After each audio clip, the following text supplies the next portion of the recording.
안녕하세요. 건강 365 아나운서 최인경입니다. 당뇨병은 합병증의 위험이 큰 질환입니다. 당뇨병이 오래수록 여러 합병증이 힘들게 하는데요. 그만큼 꾸준한 관리가 필요하고요. 위험 신호에 민감할 필요가 있습니다. 특히 당뇨발은 심하면 절단의 위험도 있어서 발 관리가 아주 중요한데요. 당뇨발로 불리는 당뇨병성 족부 질환 잠시 후에 살펴봅니다. 그리고 맥박의 변화를 보이는 부정맥, 특히 심방세동에 대해서도 알아봅니다. 건강 365 자화상의 어쩌란 말인지 듣고 시작하겠습니다. KBS 라디오 건강 365 함께하고 계십니다. 당뇨병은 혈당 관리가 가장 중요하죠. 당 수치가 높을수록 혈액순환도 원활치 않기 때문에 심장과 멀리 있는 발에 더 신경을 써야 합니다. 당뇨발로 불리는 당뇨병성 족부 질환은 당뇨병이 오래수록 위험이 높아지는데요. 발에 감염이 생길 수 있고요. 심하면 발을 절단해야 할 수도 있습니다. 어떻게 관리해야 할까요? 한림대 성심병원 정형외과 박재용 교수에게 도움 말씀 듣겠습니다. 교수님 안녕하세요. 예, 안녕하세요. 네, 반갑습니다. 당뇨발은 당뇨병 진단을 받은 지 오래된 분들에게 위험이 높지 않나요? 예, 일단 당뇨발은 당뇨로 인해서 발생하는 발의 병변들인데 네. 통상적으로 당뇨가 발병한 지 1, 2년 되신 분한테 발생하는 질환은 아니고요. 네. 당뇨 발생이 10년에서 15년 정도 됐을 때 발생하는 걸로 알려져 있고 통상적으로 그렇습니다. 네. 당뇨발이 의학 용어는 아닌 거죠? 표현상으로는 꼭 의학 용어가 아닌 것처럼 돼 있긴 하지만 실제로는 저희가 쓰는 용어고요. 네. 그러니까 이제 영어로 이제 다이어틱 푸시라고 하고 네. 당뇨발이라고 하는데, 그러니까 일반인들이 느끼실 때는 꼭 그 당뇨 환자의 발이 당뇨발이 될 것 같아서 네. 이제 진단받고 초기에 당뇨발이 되면 어떡하나 해서 오시는 분들도 가끔 있으시긴 한데요.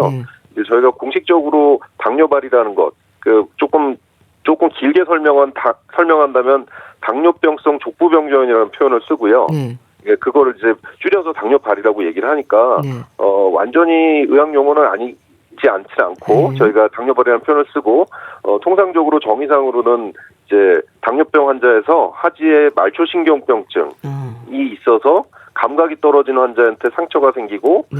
동반된 말초 동맥 질환 같은 것들이 동반돼서 네. 감염, 궤양, 조직 파괴 같은 것들이 나타날 때 저희가 그걸 당뇨발이라고 얘기합니다. 네.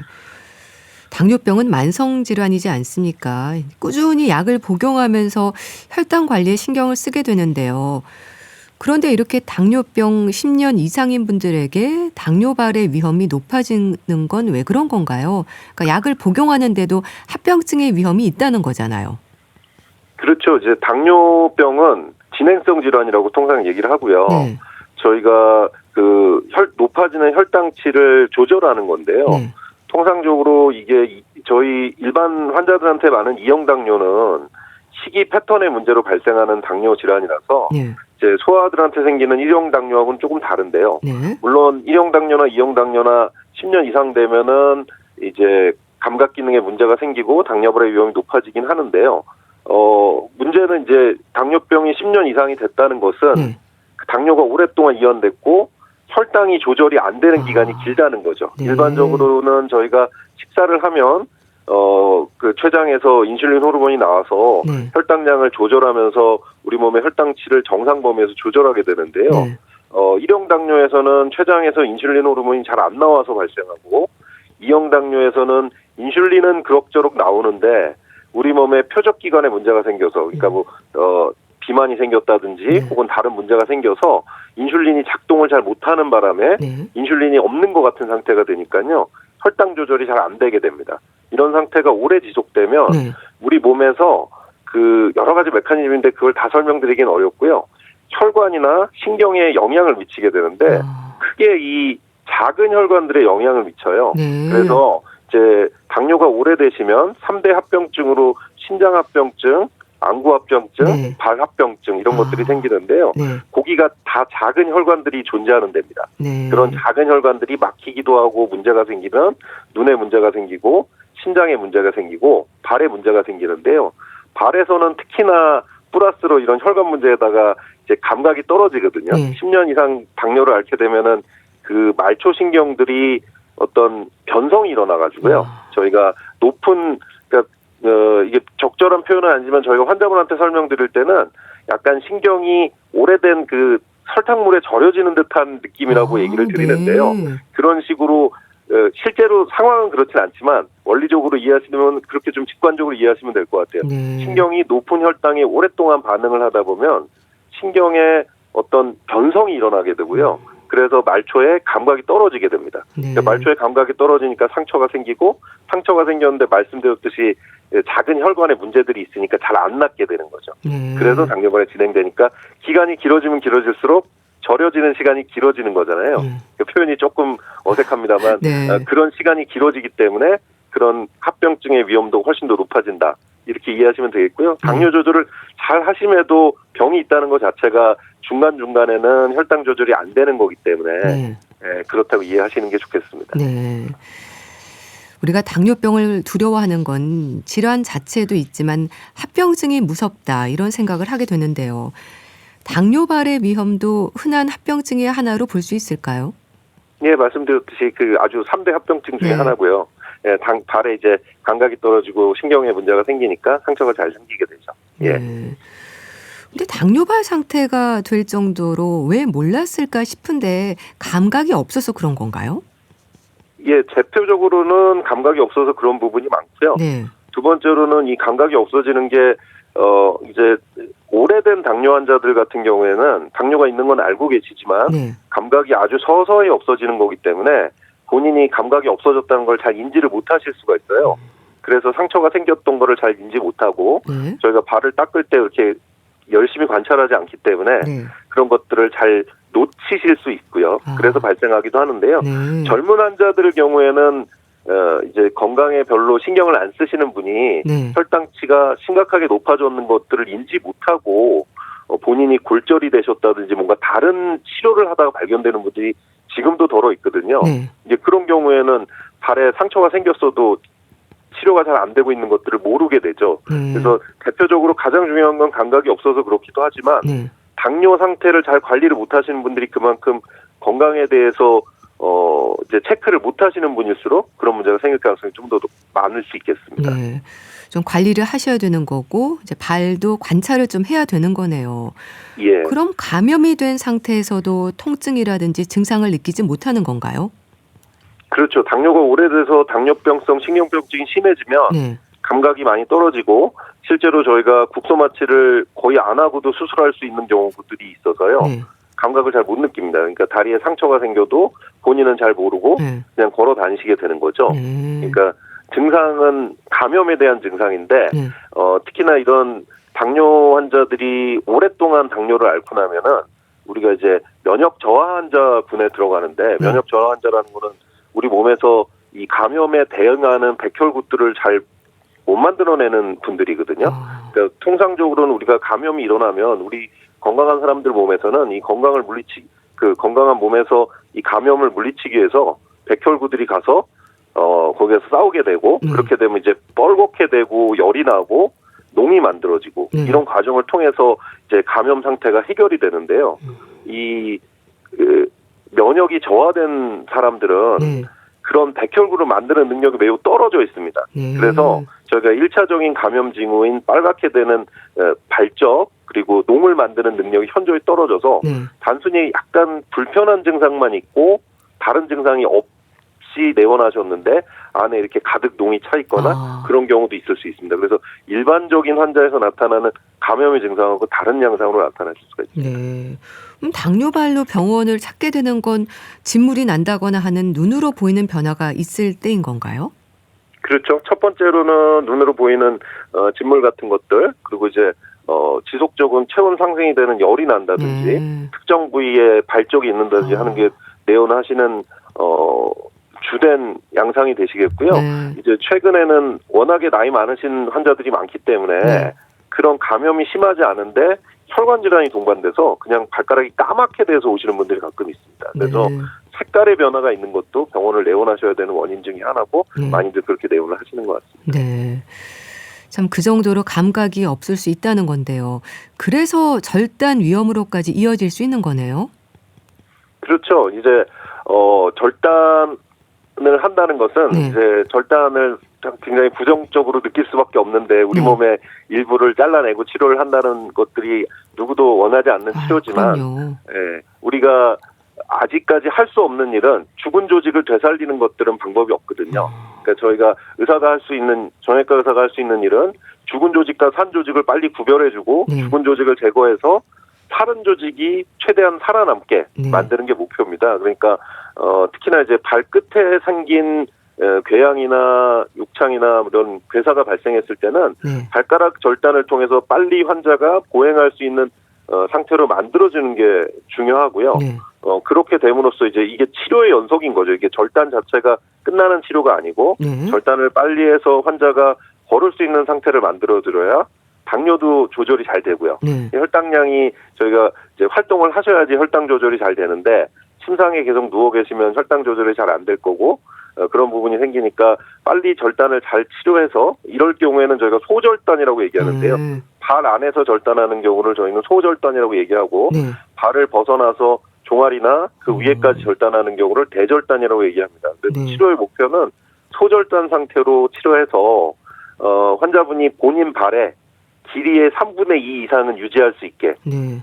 폭은 최대한 유지하고 발 길이의 3분의 2 이상을 유지하게 되면 그래도 그 발로 걸으실 수 있거든요. 뛰는 건 못하시더라도 그렇게 됨으로써 나중에 혈당 조절도 잘 되고 살아가시는데 불편함이 없게 만드는 게 목표가 되겠습니다. 네.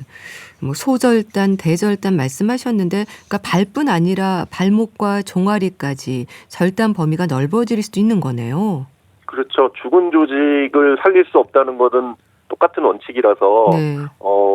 가급적이면 소절단을 통해서 본인의 발로 걸을 수 있게 하는 게 목표지만 처음부터 뒤꿈치 조직이 다 녹았다든지 우리 몸에서 좀 특별한 조직 중에 하나가 발바닥 조직인데요. 네. 발바닥 조직은 다른 조직보다 이 쿠션 역할을 하는 두께가 두껍고 다른 피부들하고 좀 역할이 다릅니다. 그래서 발바닥에 화상을 입거나 할 때는 사실은 저희가 피판술 같은 거를 하더라도 그게 10년 이상이 지나면 잘 유지가 안 될 수 있거든요. 네. 그러니까 어느 정도 발바닥이 손상이 돼서 없어지면 저희가 그 발을 걷는 발을 만들어 드릴 수 없기 때문에 종아리 쪽에서 절단을 하거나 감염이 심한 경우에는 무릎 이단술이라고 해서 무릎에서 절단을 하거나 네. 아주 심한 경우에는 대퇴구에서 절단하는 대퇴구 절단술을 시행하실 때도 있습니다. 네.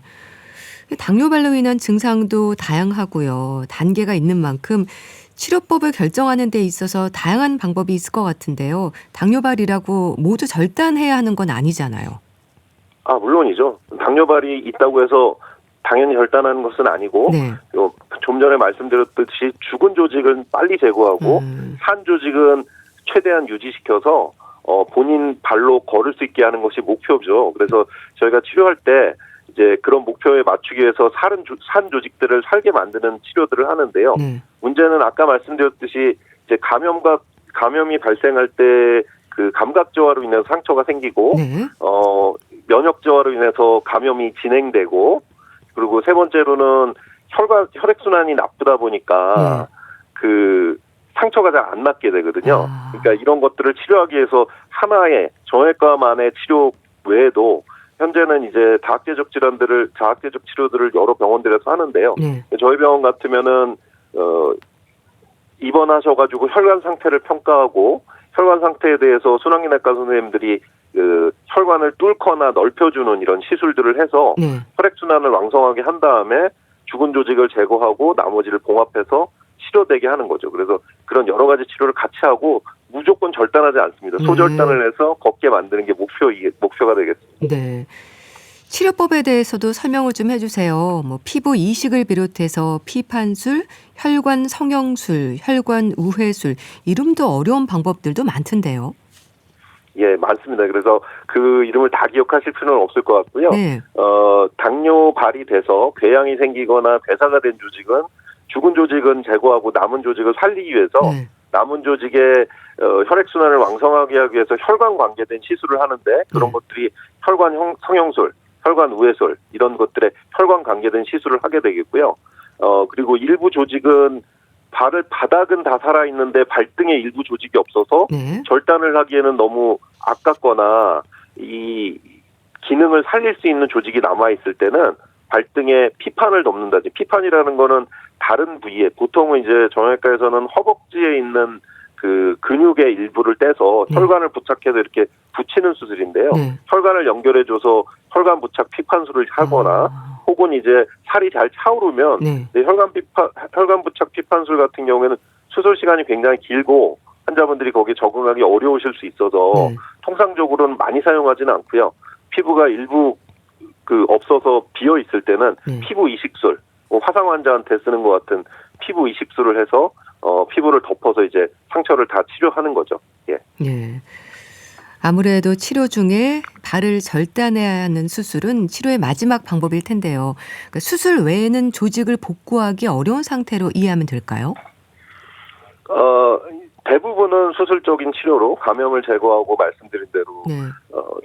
이 소절단을 하고 위에 이제 피판이나 피부 이식을 해서 치료하는데요. 이제 아주 나이가 많으시거나 혈액 순환이 나쁜데 네. 이것들을 개선시킬 치료도 하기 어려운 경우에는요. 발가락 같은 경우에는 저희가 까맣게 된 이게 괴사가 된 게 말라 있을 때는 그냥 자동 절단이라 그래서 그냥 소독하면서 지켜보기도 합니다. 네. 수술하지 않고 지켜보면 어느 순간에는 그냥 발가락 마디가 떨어지면서 치료되는 경우도 있어서 네. 그런 경우도 가끔 있어서 수술을 안 하는 경우도 있지만 대부분의 경우는 수술해서 치료합니다. 네. 예. 절단하는 위치도 당뇨발이 발생한 범위에 따라서 달라지는 거겠네요. 그렇죠. 발 길이를 3분의 2 이상 유지하는 게 중요하니까 네. 발가락에 생긴 질환은 조금 더 치료하기가 좋은 거고요. 네. 처음부터 뒤꿈치에 생긴 질환은 참 치료하기 어려운 거죠. 네. 예. 그럼 수술법에도 방법은 다양한가요? 말씀하신 여러 방법들을 저희가 같이 써야 되고요. 네. 시술도 하고 수술도 하고, 수술은 뭐 이렇게 딱 정해진 수술법이 아니고 환자분의 발을 목표치만큼 남기기 위해서 뭐 여러 가지 방법을 사용하신다고 생각하시면 될 것 같습니다. 네. 그런데 수술에 대한 두려움도 물론 있겠지만요. 발의 궤양과 괴사되는 변화를 지켜봐야 하는 것도 마음의 상처가 되지 않을까 싶어요. 예, 물론 그러시긴 한데, 네. 뭐 그럴수록 환자분한테 저희가 더 격려드리고, 이거 걸을 수 있는 발을 만드는 게 목표니까, 네. 본인이 모양이 조금 안 좋고 그러시더라도, 걸을 수 있는 발을 만들어서 본인이 걸을 수 있다면 훨씬 더 건강상의 이득이 될 수 있음을 자주 설명드리고요. 네. 뭐, 이렇게 같이 공감해드리는 수밖에 큰 방법은 없는 것 같습니다. 그 경우에는. 네. 예. 참 당뇨병으로 치료 중인 분들에게는 합병증의 위험을 줄일 수 있도록 잘 신경 써야 할 텐데요. 발 관리를 위한 방법, 살펴야 하는 부분들 어떤 습관이 좀 필요할까요? 관리를 하기 위해서 제시되는 여러 가지 방법들이 있는데요. 네. 다 찾아보시고 읽어보시면 이해가 되시는 방법이긴 한데 기억이 안 나실 수 있어요. 그래서 제가 간단하게 두 가지만 설명을 드리면 네. 우리나라에서는 신발을 벗는 문화가 많기 때문에 뭐 식당을 가실 때도 신발을 벗으실 때가 있고 어디를 가실 때도 신발을 벗으면 내가 벗었던 신발은 안에 뭐든 들어갈 수 있다고 항상 의식을 하셔야 됩니다. 그래서 신발을 다시 신을 때는 항상 털고 신으시는 게 굉장히 중요합니다. 네. 일반인들은 발에 감각이 있기 때문에 거기 뭐가 들어가면은 당연히 중간에 신발을 벗고 털게 되는데요.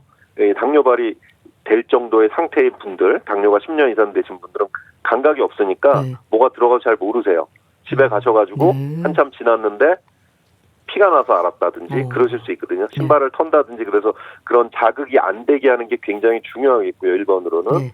두 번째로는 발을 닦으실 때 지금처럼 보통 일반 사람들은 발로 발 닦잖아요. 샤워하면서.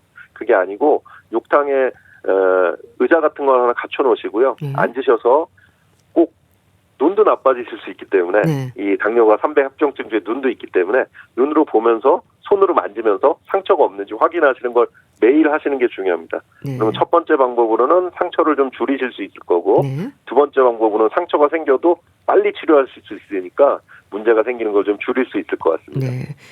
그리고 물론 혈당 관리는 필수적이죠? 예, 필수적인데 나이가 많으신 분들은 너무 엄격한 혈당 조절은 또 이제 저혈당성 쇼크 같은 게 오실 수 있어서 선생님하고 상담을 하셔야 되고요. 젊은 분들은 조금 더 엄격한 혈당 조절을 하시는 게 굉장히 중요하겠습니다. 네, 알겠습니다. 오늘은 당뇨발로 불리는 당뇨병성 족부 질환에 대해서 알아봤는데요. 한림대 성심병원 정형외과 박재용 교수와 함께했습니다. 말씀 감사합니다. 예, 감사합니다.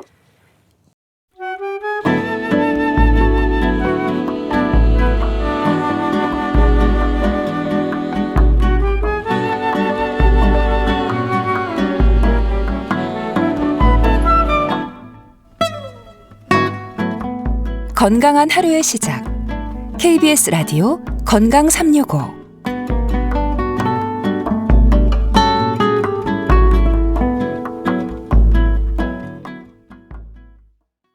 KBS 라디오 건강 365 함께하고 계십니다. 맥박이 빠르고 느리고 불규칙한 상태로 문제가 생기는 질환이 부정맥입니다. 심장에 보내는 위험 신호인 거죠. 그중에 가장 흔하기도 하고 위험한 상태로 지적이 되는 게 맥박이 불규칙한 심방세동인데요. 나이 들수록 유병률이 높아지는 노인성 질환으로 지적이 되기도 합니다. 하지만 적절한 약물 치료와 시술적 치료를 통해서 관리되는 병이기도 하죠. 고려대 구로병원 순환기 내과 이대인 교수에게 도움 말씀 듣겠습니다. 교수님 안녕하세요. 예, 안녕하세요. 네, 반갑습니다. 부정맥의 위험에서 가장 흔하면서도 위험할 수도 있는 경우가 심방세동으로 알고 있습니다. 예, 사실 심방세동 자체가 당장 심장을 멈추게는 하지 않습니다. 네. 진짜 무서운 이유는 따로 있는데요. 심방세동이란 진단 자체가 심방이 가늘게 네. 부르르 떨리는 질환을 의미합니다. 그로 인해서 심방 안에 피가 고이면서 즉 혈전이 생기게 되는데요. 네. 이로 인해서 일반인보다 뇌졸중 위험이 5배나 높습니다. 네, 또한 2025년 유럽 심장학회 대규모 연구에 따르면 네. 심방세동 환자에서 치매 위험이 21%나 증가한다는 보고도 있습니다. 네. 일단 환자가 느끼는 증상이 있는 거죠. 그러니까 부르르 떤다는 표현도 하던데요.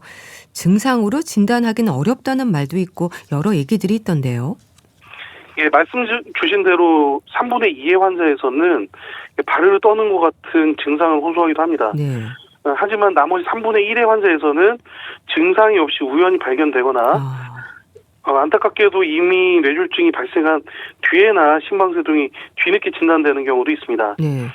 그래서 증상이 없다고 해서 안전한 것은 아니고요.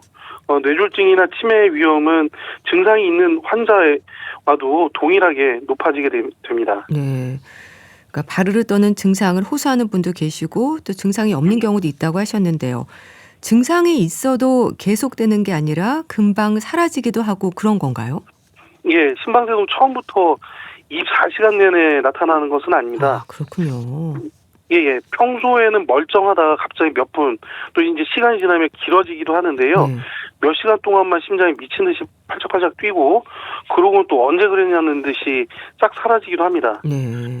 이걸 전문용어로 발작성 심방세동이라고 하고요. 이제 환자 입장에서는 병원에 가려고 딱 준비를 하고 마치면 증상이 사라지니까 이제는 괜찮나 보다 하고 이제 치료 시기를 놓치는 것도 흔하게 됩니다. 네. 그렇게 증상이 있다가 사라지기도 하고 또 증상이 없는 경우도 있어서 자신이 심방세동인지 모르고 지내는 분들도 많겠어요. 예, 그 환자가 증상을 못 느끼면은 우선은 병원을 찾기를 꺼려하는 경향도 있는 것 같습니다. 그렇죠. 예, 그러다 보니 안타깝게도 첫 증상이 뇌졸중, 쉽게 말씀드리면 중풍으로 나타나는 경우가 아주 많은데요. 네. 멀쩡하게 일상생활 하시던 분이 갑자기 마비가 오거나 쓰러져서 응급실에 실려 오셨는데 검사를 해보니 그 원인이 본인도 몰랐던 심방세동인 경우가 허다합니다. 네. 뇌졸중의 위험 얘기하셨는데요. 그러니까 부정맥에서 심방세동의 위험이 강조되는 어떤 이유가 있을까요? 가장 큰 이유는 앞서 말씀드린 건데요. 네. 이 뇌졸중입니다. 심방세동으로 인해서 생긴 뇌졸중은 일반적인 뇌졸중보다 훨씬 독합니다. 네. 심장에서 만들어진 큰 피떡이 뇌 혈관을 막아버리기 때문에 네. 뇌 손상의 범위가 다른 원인에 의한 뇌졸중보다는 범위가 넓고요. 그로 인한 사망률도 2배 이상 높은 것으로 알려져 있습니다. 네. 그다음에 심방세동은 이제 심장을 지치게 해가지고요. 심장이 계속 파르르 떨면서 비효율적으로 일하다 보니까 심장 근육이 지치게 돼가지고 펌프 기능이 떨어지는 심부전도 오게 됩니다. 그러면 초기에 발견해서 치료하는 것과 이미 진행된 상태에서 발견됐을 때의 차이가 클까요? 예, 우선은 초기 상태라고 가정을 하면 심장이 아직 변형되기 전이기 때문에 네. 바로 이 타이밍에 적극적으로 치료를 하면은 10명 중에 8명에서 9명 정도는 약을 끊고도 이제 심방세동이 나오지 않는 상태에서 아무런 지장 없이 일상 상태를 유지를 할 수가 있습니다. 네. 특히 최근에는 기술이 좋아져가지고요. 전국도제 절제술과 같은 시술을 할 경우에는 근본적인 원인이 제거되기 때문에 네. 완치 가능성이 높아집니다. 쉽게 말씀을 드리면은 불이 번지기 전에 발화점을 찾아가지고 꺼버리면은 네. 불이 더 진행되지 않는 원리와 같겠습니다. 네. 그렇게 심장이 아직 변형되지 않은 초기에 치료하면 완치라는 말을 할 수 있는 건가요? 보통 이제 부정맥 전문 의료진은 완치라는 말 대신에 조절이라는 표현을 보통 쓰는데요. 그렇군요. 그 예를 한번 들어보겠습니다. 네. 고장난 부분을 수리해서 다시 새 것처럼 쓸 수는 있는데요. 네. 시간이 지나면 다른 부위에서 또 다른 문제가 생길 수 있잖아요. 네. 그러니까 이와 마찬가지로 이제 시간이 지난다는 건 결국 환자가 나이를 먹으면서 노화된다는 것인데요. 네. 그러니까 노화 자체도 이제 심방세동이 진행된 주요한 원인이기도 하지만 노화로 인해서 고혈압이나 당뇨 그리고 비만 같은 위험 요인도 같이 병발하기 때문에 네.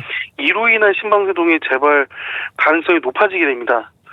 따라서 이제 심방세동은 이제 완치를 목적으로 하는 것도 중요하지만은 심방세동으로 인한 주요한 원인 질환들, 당뇨나 비만 같은 동반 질환들을 잘 관리하는 것이 정상적인 리듬 상태를 잘 조절하면서 평생 건강하게 살 수 있는 핵심적인 요체가 되겠습니다. 계속 관리를 잘하면 되는 거군요. 그런데요, 초기 진단이 좀 어려운가요? 어려운 경우가 좀 많습니다. 이제 초기 진단이라는 게 생각보다는 녹록하지가 않은데요. 네. 의사들 사이에서 심방세동 진단이 이게 신출 규모라 하다 이렇게 얘기하는데요. 네. 왜냐하면 이제 환자가 증상을 호소하는 시점과 네. 검사하는 시점이 잘 맞아떨어지지 않기 때문인데요. 그래서 이제 의사들은 다양한 방법을 써가지고 네. 심방세동을 진단하려고 노력을 합니다. 특히 요즘에는 장기간 가슴에 붙이는 패치형 심전도를 네. 짧게는 3일, 길게는 일주일 이상 몸에 붙여서 생활을 하면서 맥박을 측정을 하면은 심방세동의 검진율 자체가 올라가게 됩니다. 네. 그럼 또 심방세동이 초기를 넘어서 진행된 상태로 진단이 되면 또 다른 질환의 위험도 높아진다고 들었는데요. 어떤 것들이 있을까요? 네, 안타깝게도 심방세도 이제 심방 자체만 이제 혼자 망가지는 건 끝나지가 않는데요. 네. 심방세동이 길어지면 우리 몸의 다른 장기들까지 줄줄이 이제 병들게 하는 도미노 현상으로 이어질 수가 있습니다. 그 결과 이제 심부전이나 치매, 콩팥 기능 저하 등이 생길 수가 있는데 네. 가장 결정적인 질환은 심방이 부르르 떨게 되면서 발생한 혈전에 의한 뇌졸중이 되겠습니다. 네. 그러니까 심방세동이 방치가 되고 진행이 되면 뇌졸중의 위험이 높아진다는 게 이제 피떡으로 불리는 혈전 때문인 거네요. 뇌졸중 특히 뇌경색의 원인으로 지적이 되는 게 이유가 있는 거네요. 예, 그 한 가지 특히 강조하고 싶은 부분이 있는데요. 네. 심방세동에 의한 혈전은 혈관 자체가 좁아져서 생기는 일반적인 뇌경색과는 달리 혈전의 크기가 아주 큽니다. 그로 인해서 심방세동에 의한 뇌졸중은 다른 원인에 비해서 질병 위중도 그러니까 1.7배로 심한 것으로 알려져 있습니다. 네. 그런데요, 또 증상이 없는 심방세동도 많아서 뇌경색 발병 후에 심방세동이 발견되기도 한다면서요? 예, 그런 경우가 생각보다 아주 많은데요. 네. 그러니까 오죽하면은 이제 심방세동의 첫 번째 증상이 뇌경색이라는 말이 있을 정도입니다. 그러니까 실제로 뇌경색으로 응급실에 실려오신 분들 중에 네. 4명에서 5명 중에 1명 정도가 심방세동인데 네. 그분들 같은 경우에 심방세동이 있는지 모르고 뇌졸중으로 이제 응급실에 이제 실려오게 되거든요. 네. 그런데 이런 분들 중에 상당수가 이제 평소에 가슴 두근거림이라고 하는 증상들을 좀 소홀히 여기신 분들이 꽤 많습니다. 네. 참 뇌경색과 뇌졸중이 심방세동과 이렇게 관련이 많군요. 심방세동은 주로 노인들에게 많은 질환으로 알고 있습니다. 그러니까 노인 인구가 많아지는 만큼 심방세동의 발생률도 증가하나요? 예, 심방세동은 이제 대표적인 노인성 질환입니다. 네. 이제 보통 60대부터 이제 심방세동 유병률이 올라가는데요. 네. 80대 이르면은 7명에서 8명에 1명이 심방세동을 앓고 있을 정도로 흔해집니다. 그러니까 그 이유는 이제 나이가 들수록 노화가 오는데 네. 그러니까 그로 인해서 심방 근육이 딱딱해지고 변하면서 전기 신호를 전달하는 전기 길 또한 노화되기 때문에 발생하는 질환이어서 그렇습니다. 심방세동으로 입원까지 하는 경우도 많은가요? 이제 심방세동은 이제 부정맥 단일 질환 중에서는 응급실 방문과 입원율이 매우 높은 질환 중에 하나인데요. 네. 이제 입원까지 이어지는 주요한 원인은 이제 두근거리거나 네. 아니면 어지럽거나 그다음에 이유 모를 피로감이 있거나 네. 아니면 심부전이나 뇌졸중과 같은 심방세동이 이미 이제 합병증으로 오는 경우도 있습니다. 네. 이 심방세동을 발작성과 지속성으로도 구분을 하던데요. 어떤 의미일까요? 이제 발작성 심방세동이란 말은 말 그대로 이제 발작한다는 거거든요. 네. 이제 짧게는 몇 초에서 길게는 며칠 정도 심장이 멋대로 뛰다가 말다가 그런 이제 상태를 의미하고요. 네. 이제 지속성 심방세동은 일주일 이상 멈추지 않고 계속되는 상태인데요.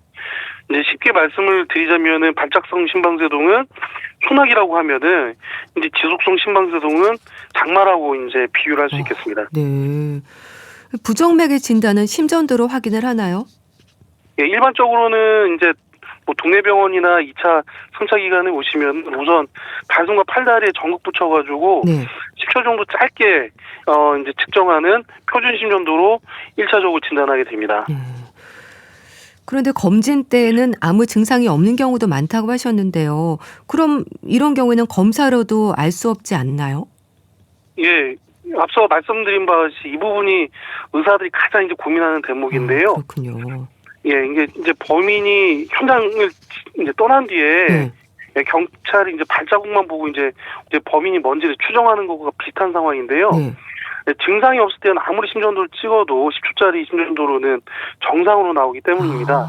그렇군요. 예, 따라서 이제 건강 검진에서 이제 심전도가 정상이라고 해가지고 나는 심방세동이 절대 없다라고 이렇게 안심할 수는 없는 것입니다.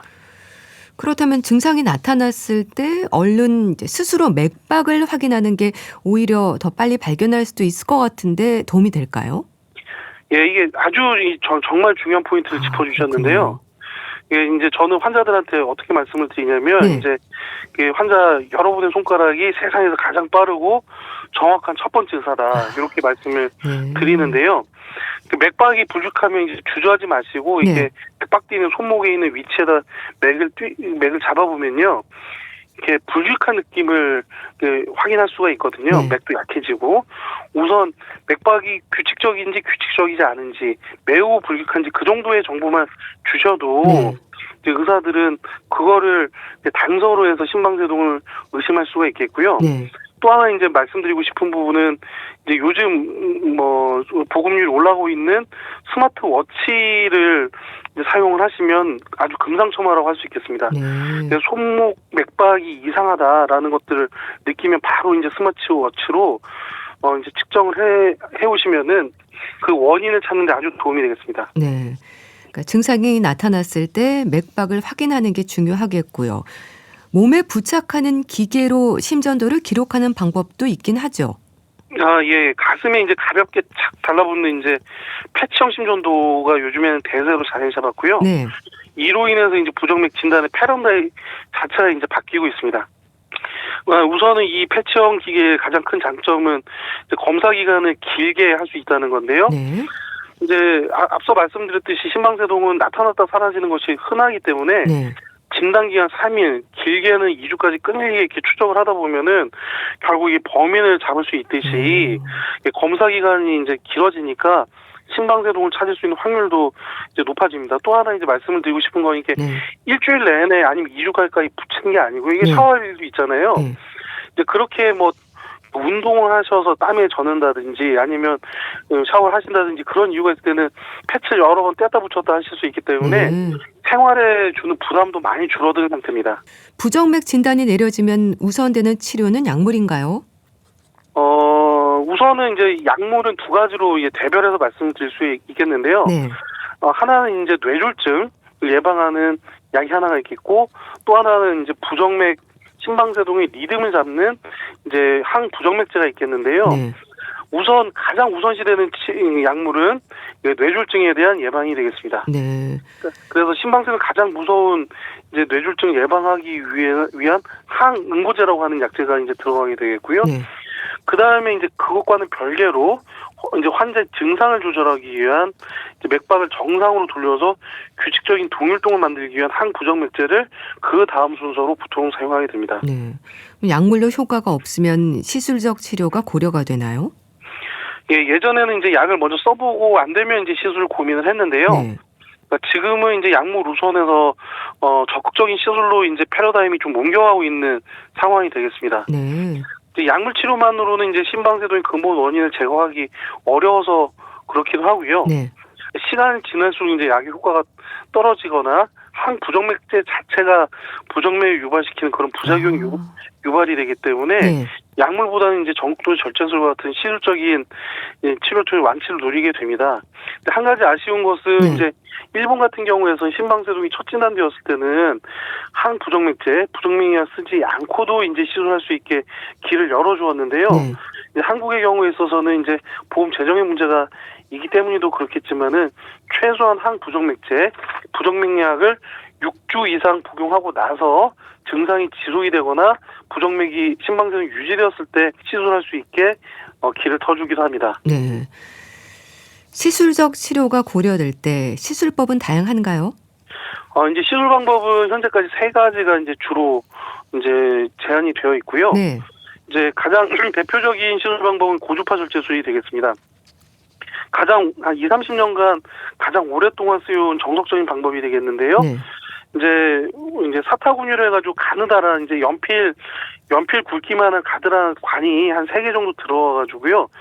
심방 안으로 들어가서 부정맥에 나오는 위치를 고주파 열 에너지로 지져주는 것. 쉽게 말씀을 드리면 전기인두로 네. 부정맥의 발원 지점을 전기로 지져준다. 이렇게 생각을 하시면 이해하기가 쉽고요. 네. 여기에 덧붙여서 최근에 이제 펄스장 절제술이 여러 병원에 도입이 되고 있습니다. 이제 열이나 냉기 대신에 아주 짧고 강한 전기장을 주어서 근육세포만 선택적으로 이제 치료하는 방식인데요. 네. 이제 열 에너지 같은 경우에는 주변 장기 손상을 유발시킬 수 있기 때문에 부작용이 생길 수 있는 이 펄스장은 그런 부작용이 없습니다. 하지만 한 가지 이제 문제는 아직까지는 이제 비급여 항목이기 때문에 시술 비용이 아주 비싸고요. 네. 1년 이내 아마 보험공단에서 보험 처리를 해줄 것으로 기대되고 있습니다. 네. 몸에 삽입하는 심박동기나 제세동기도 있지 않나요? 예, 이제 심방세동이 오래되면은 이제 심장의 천연 배터리, 쉽게 말씀을 드리면 이제 발전소, 네. 기능이 약해지면서 맥박이 너무 느려지는 느린 맥. 그러니까 굳이 한자로 말씀을 드리면 서맥이 이제 올 수가 있는데요. 네. 이때 이제 맥박이 분당 40회 이하로 떨어지면 어지럽거나 실신할 수가 있습니다. 그래서 인공심박동기는 심장을 잘 관찰하고 있다가요. 네. 심장 맥박이 40회 이하로 떨어지면은 그 맥박 이상으로 페이싱이 들어가주는 인공심박동기가 있게 되겠고요. 네. 심방세동이 너무 심해져가지고 심부전 같은 것들이 생기면 네. 급사 가능성이 올라가기 때문에 심장 기능이 그러니까 심실 수축력이라고 하는데 수축력이 떨어져 있는 환자들에게는 네. 선택적으로 제세동기가 이제 들어가게 되겠는데요. 이제 TV 같은 거 보시면 드라마 보시면 전기 충격기 보시잖아요. 네. 그 전기 충격기를 아주 작게 몸에 삽입할 수 있는 형태로 만들어서 몸에 가지고 다니는 것이 체내 삽입형 제세동기라고 이야기할 수 있겠습니다. 네. 아무래도 치료의 목적은 완치라기보다는 관리라는 걸 기억하셔야 될 것 같은데요. 어떻습니까? 예, 제 위에 스승님이 항상 강조하셨던 말씀이 있는데요. 네. 부정맥 의사의 가장 중요한 목표는 이제 시술로 단순히 심전도의 모양만을 바꾸는 것이 아니라 이런 부분을 강조를 하셨습니다. 네. 그래서 심방세동으로 인해서 발생할 수 있는 뇌졸중이나 치매, 심부전이라는 이 3가지 큰 환자에게선 큰 사고 재앙이라고 할 수 있는 것을 로부터 이제 해방을 시켜가지고 남은 인생을 건강하게 이제 살 수 있게 만드는 게 의료진의 역할이라고 저는 배웠는데요. 네. 이를 위해서는 심방세동 시술로 인해서 완치된다는 개념도 중요하지만은 네. 심방세동 효과적으로 평생 관리한다는 개념이 환자들에게는 더 큰 실제적인 실익을 줄 수 있다고 저는 생각을 합니다. 네. 그러니까 예를 들어 보겠습니다. 네. 시술로 고장난 부분은 이제 길 고칠 수가 있잖아요. 네. 근데 그 고장난 부분도 이제 시간이 지나면 다시 고장이 나잖아요. 이게 사람 몸도 마찬가지인 것 같습니다. 네. 사람 몸은 이제 나이가 먹을수록 이게 노화가 진행이 되겠죠. 그래서 이제 새 차 같은 경우도 시간이 지날수록 엔진 오일도 갈아주고 타이어도 점검해서 정성 들여서 차를 관리를 해야지 건강해지듯이 그렇죠. 이제 심방세동이 있는 환자들도 혈압을 잘 조절하고 네. 술을 줄이고 적절히 운동을 하면서 일상적인 그 자기 몸을 케어해주는 관리를 해주는 것이 병행이 되어야 시술의 효과도 평생 유지될 수 있다는 점을 강조드립니다. 네. 일단 뇌졸중과 치매, 심부전을 막을 수 있고 이 심방세동에 대한 꾸준한 관리가 이제 중요하다는 건데요. 심방세동에 대한 지나친 두려움도 문제고 너무 무심해도 문제라는 생각도 드는데 어떨까요? 아주 중요한 말씀입니다. 네. 저는 이제 진료실에서 심방세동이 너무 무서워할 병도 아니지만은 그렇다고 너무 무시하셔도 안 된다라는 점을 강조를 드리는데요. 네. 여기서 제가 생각하는 가장 중요한 환자의 자세는 이게 똑똑한 경계심이라는 말로 정리를 할 수가 있겠습니다. 네. 심방세동이란 말 자체가 어려운데 이 병을 이해하는 과정도 사실 쉽지는 않습니다. 네. 따라서 이 병에 대해서 정확히 공부를 하고 약도 잘 챙겨 드시고 네. 이제 생활 습관도 잘 좋은 방식으로 평생 유지를 하시고요.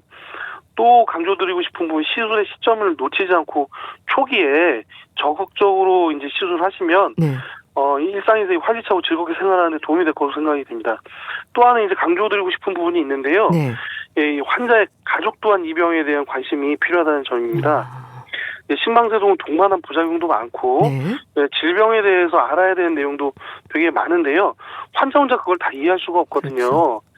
특히 이제 연세가 많은 분들 같은 경우에는 앞서 말씀드렸듯이 심방세동이 치매가 같이 오기 때문에 인지 능력이 떨어지는 분들도 많습니다. 네. 따라서 저는 이제 연세 많은 환자들의 보호자들은 반드시 대동하도록 이제 이야기를 하고요. 네. 환자분들뿐만이 아니라 환자 가족에게도 이 심방세동을 잘 이해할 수 있도록 좀 노력을 하는 편입니다. 네, 알겠습니다. 자, 오늘은 맥박의 변화를 보이는 부정맥, 특히 심방세동에 대해서 자세히 알아봤는데요. 고려대 구로병원 순환기 내과 이대인 교수와 함께했습니다. 말씀 감사합니다. 예, 감사합니다. 작품 하나에 난 아직도 널 보내드리면서 인사드릴게요. 건강365 아나운서 최인경이었습니다. 고맙습니다.